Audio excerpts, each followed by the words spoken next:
ಆಸ್ಪತ್ರೆ ಕಾಂಪೌಂಡ್ ಕುಸಿತದ ಸ್ಥಳಕ್ಕೆ ಸೋಕೋ ತಂಡ ಭೇಟಿಯನ್ನು ನೀಡಿತು.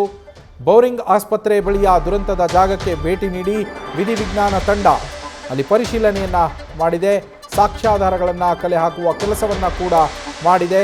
ದುರಂತಕ್ಕೆ ಕಾರಣ ಏನು ಅನ್ನೋದರ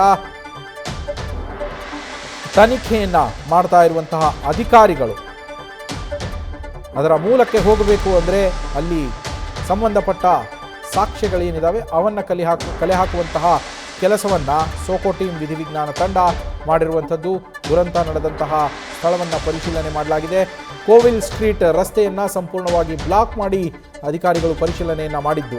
ಯಾಕೆ ಅಂದರೆ ಜನದಟ್ಟಣೆ ಆಗತ್ತೆ. ಈ ಸಂದರ್ಭದಲ್ಲಿ ಅಲ್ಲಿ ಜನರು ಗುಂಪುಗೂಡಬಹುದು. ಜನದಟ್ಟಣೆ ಆದರೆ ಮತ್ತೆ ಕಂಟ್ಯಾಮಿನೇಟ್ ಆಗ್ಬೋದು ಆ ಪ್ಲೇಸ್. ಅಂದರೆ ಸಾಕ್ಷ್ಯ ಕಲೆ ಹಾಕುವಂತಹ ಸಂದರ್ಭದಲ್ಲಿ ಅದು ಕಂಟ್ಯಾಮಿನೇಟ್ ಆಗುವ ಸಾಧ್ಯತೆಗಳು ಇರುವ ಹಿನ್ನೆಲೆಯಲ್ಲಿ ಜನದಟ್ಟಣೆಯ ನಿರ್ವಹಣೆಗೋಸ್ಕರ ಬ್ಯಾರಿಕೇಡ್ಗಳನ್ನು ಹಾಕಿ ರಸ್ತೆಯನ್ನು ಬ್ಲಾಕ್ ಮಾಡಿ ಅಧಿಕಾರಿಗಳು ಅಲ್ಲಿ ಪರಿಶೀಲನೆಯನ್ನು ನಡೆಸಿ ಅಗತ್ಯ ಮಾಹಿತಿಯನ್ನು ಅಗತ್ಯ ಸಾಕ್ಷ್ಯಗಳನ್ನು ಕಲೆ ಹಾಕಿರುವಂಥದ್ದು.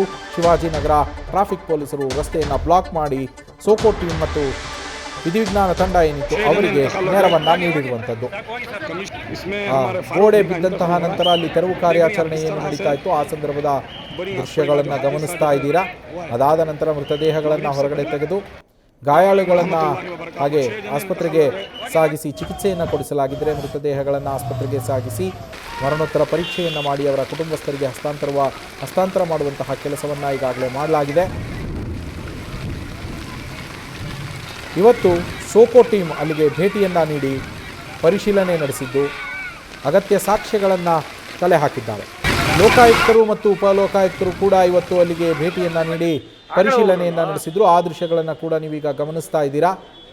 ಲೋಕಾಯುಕ್ತರಾದಂತಹ BS ಪಾಟೀಲ್ ಅವರ ನೇತೃತ್ವದ ತಂಡ ಕೂಡ ಘಟನಾ ಸ್ಥಳಕ್ಕೆ ತೆರಳಿ ಅಲ್ಲಿ ಪರಿಶೀಲನೆಯನ್ನು ಮಾಡಿತ್ತು. ಅವರು ಕೂಡ ಸಂಪೂರ್ಣ ಮಾಹಿತಿಯನ್ನು ಪಡೆದುಕೊಂಡಿದ್ದರು.